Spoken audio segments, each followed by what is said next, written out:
I'm a solicitor and I specialise in media law. So I help clients in television, in theatre, in film and in the music world.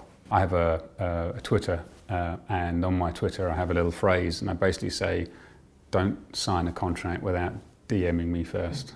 Don't, please, because what I don't want to do is I appreciate people in the media industry, they're creative and that's great and they've got a talent that I certainly haven't. But what I don't want to happen is for them to see a contract, get all excited, sign it and then not actually realise what they've signed. Unfortunately, there are instances where people come to me and say, I signed this contract, can you look over it for me now? And I'm like, no, I can't because you've signed it. We can try and renegotiate it, but, depends on who you're dealing with. They might say, well, you signed it, you agreed it. So I always ask people, look, if you've been given a contract, then get in contact with me and let's go through it and let's just make sure that it can be the best it can be for you and that, to be frank, you don't get conned. Because unfortunately, in the media industry, there are companies out there and people out there that want to exploit you and take away everything you've got. And that's not very nice. I'm not saying it's a majority, but there are some people out there. What does a bad deal look like? I don't know. I spoke about that one previously before because, some people feel like, well, I've got a deal, I'm going to get an advance. But what does a bad deal actually look like?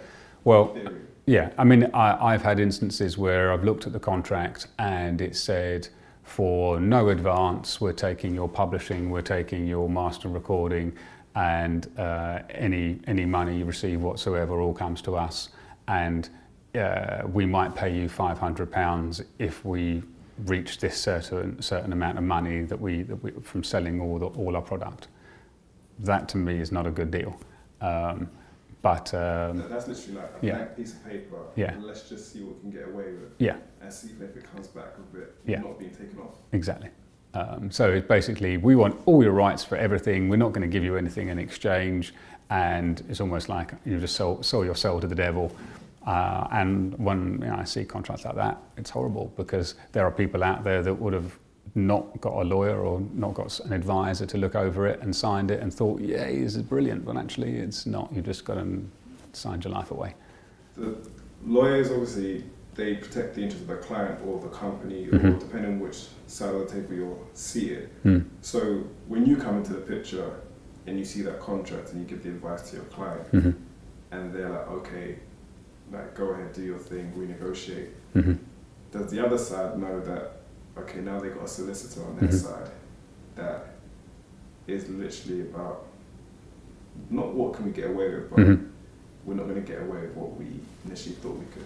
Yeah, I mean, at the end of the day, one would hope that if you're instructing a solicitor that's competent in those types of contracts and they then send back that contract marked up or amended, then when the other company receives it, they're going to go, whoa, we probably aren't going to get away with what we thought we were going to get away with now.